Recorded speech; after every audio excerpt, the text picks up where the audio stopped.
Assalamualaikum warahmatullahi wabarakatuh. Selamat sore. Apa kabar murid-murid kelas 7, para mujahid Islam? Baiklah, pada sore hari ini kita akan belajar fikih dan akhlak. Seperti biasa, sebelum kita mulai pembelajaran fikih dan akhlak untuk semester 2, Ibu akan memberi pola pembelajaran fikih dan akhlak. Ibu akan memberi pola pembelajaran fikih dan akhlak semester 2.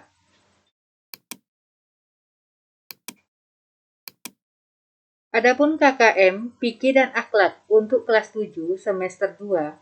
KKM itu adalah ketuntasan kriteria minimal untuk fikih dan akhlak adalah 75. Materi dan tugas.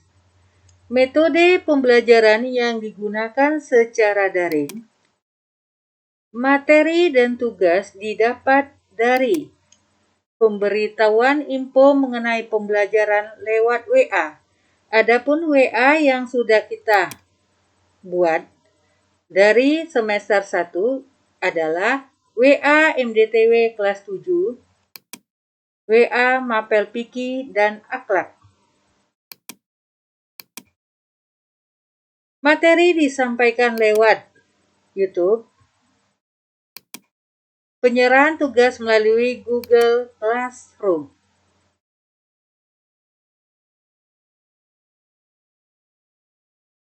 Penilaian tugas. Tugas yang dibuat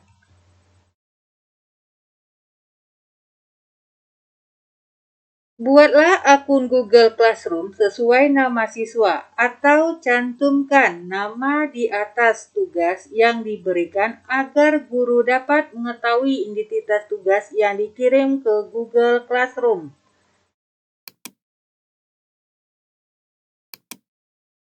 Buat soal langsung dijawab. Contoh. 1. Jelaskan pengertian najis muka papa. Najis muka papa adalah najis ringan. Contohnya air kencing bayi laki-laki. Makannya masih ASI saja. Mengenai kain, maka cukup membersihkan di percikan air saja. Sedangkan air kencing bayi perempuan, makannya ASI saja, itu harus dibasuh keseluruhan. Jika mengenai kain atau bahasa sehari-hari, dicuci. Nilai tugas.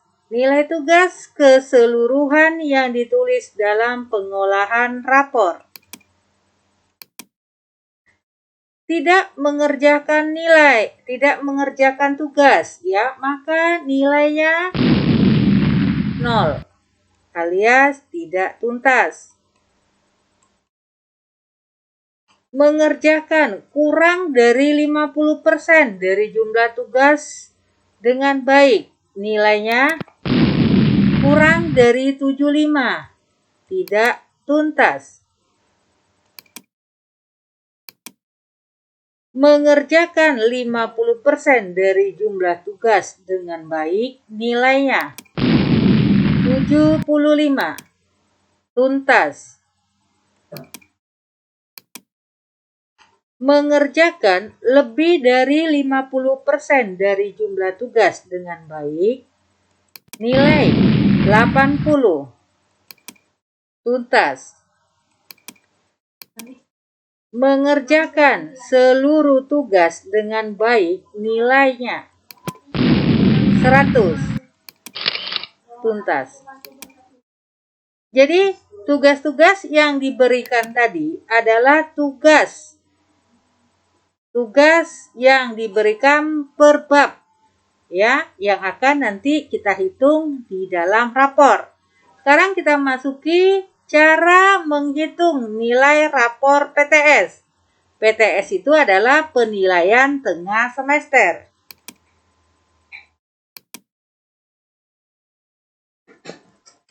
Penilaian tengah semester. PTS itu rumusnya adalah 2 kali RH.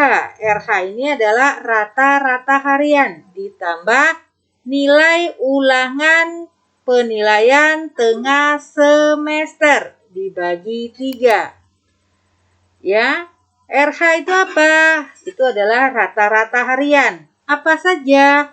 Ada tugas yang diberikan tiap bab, dan nilai ulangannya juga per bab. PTS adalah ulangan yang didapat, ya, nilai yang didapat dari ulangan tengah semester.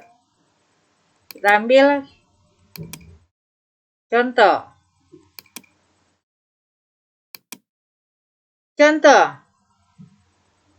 Mungkin ada siswa di MDTW yang lain, mungkin MDTW tempat yang lain, ya. Jadi murid ini tidak ada dia mengerjakan tugas, nilai ulangan dia nggak ikut, pokoknya dia masa bodoh saja, sehingga dia mendapatkan nilai 0. Karena dia tahu dia tidak membuat tugas dan nilai ulangan pun dia nggak ikut, dia bertekad sehingga untuk penilaian tengah semester dia mendapatkan 100. Bagaimana kejadiannya? Ya, jadi kalau nilai atau kejadian dari contoh ini kita masukkan ke dalam rumus, maka penilaian tengah semester sama dengan 2 kali rata-rata harian ditambah penilaian tengah semester dibagi 3. Sekarang kita masukkan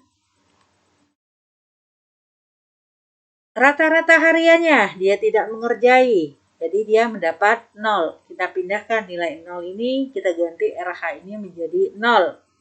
Selanjutnya ditambah penilaian tengah semester dia 100. Ya, kita masukkan 100 dibagi 3. Terus kita olah 2 kali 0, 0 ditambah 100 dibagi 3. Jadi mendapat 33. Apa kejadiannya? Tidak tuntas karena nilai di bawah KKM.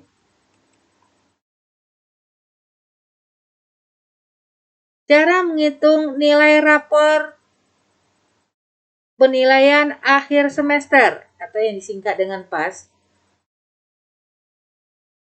Penilaian akhir semester itu rumusnya adalah 2 kali rata-rata harian ditambah nilai ulangan nilai tengah semester, ya, itu nilai ditambah ulangan penilaian akhir semester dibagi 4.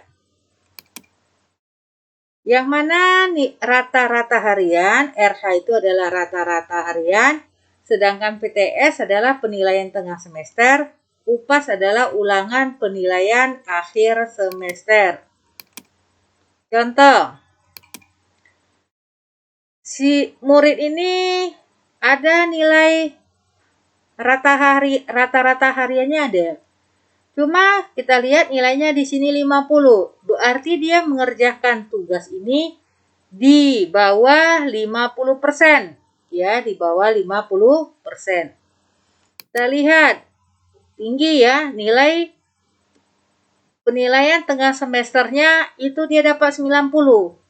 Berarti kalau kita lihat nilai dari nilai PTS, berarti si murid ini sampai mid semester atau tengah semester dia rajin mengerjakan tugas sehingga dia mendapatkan nilai 90. Mungkin dia sudah merasa puas sehingga dia tidak mengerjakan tugas dan nilai ulangan babnya dia tidak serajin sebelum mid sehingga dia mendapatkan 50. Dia berpikir mungkin dia akan mengejar nilai 50 itu dengan cara ulangan penilaian akhir semester dia mendapatkan 100. Sekarang bagaimana kalau kita masukkan ke dalam rumus? Penilaian akhir semester itu rumusnya 2 kali rata-rata harian ditambah penilaian tengah semester ditambah ulangan penilaian akhir semester dibagi 4. Kita masukkan rumusnya. Ini 2. Rata-rata harian itu berapa di sini? 50. Kita pindahkan sini 50. PTS-nya berapa dapat dia? 90. Ulangan penilaian akhir semester berapa dia dapat? 100. Kita masukkan 2 kali 50, 100. 90 ditambah 100, dapatlah 290. Tadi kan dibagi 4, jadi 290 dibagi 4. Hasilnya berapakah? 72,50. Apa artinya? Tidak tuntas karena nilai di bawah KKM. Jadi dari contoh tadi PTS dan PAS, kita lihat bahwa nilai rata-rata ini sangat besar pengaruhnya. Ya, apa saja tadi rata-rata hariannya? Tugas dan nilai ulangan per bab. Ini adalah nilai proses. Nilai proses. Jadi untuk murid-murid kelas 7, tolong ya, tadi udah dikasih contohnya. Walaupun dia nilainya semesternya 100, kalau tugas dan nilai ulangan per babnya tidak tuntas, kemungkinan untuk tuntas itu kecil. Ya, jadi apa kesimpulan dari 2 contoh itu? Ya, Ibu akan memberikan kiat agar mendapatkan nilai rapor oke.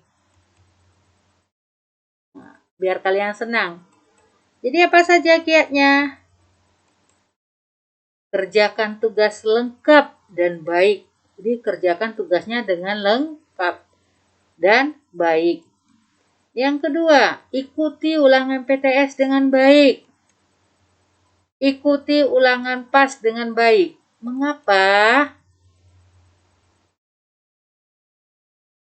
Karena kalau kita kerjakanlah tugas itu dengan baik dan ikhlas.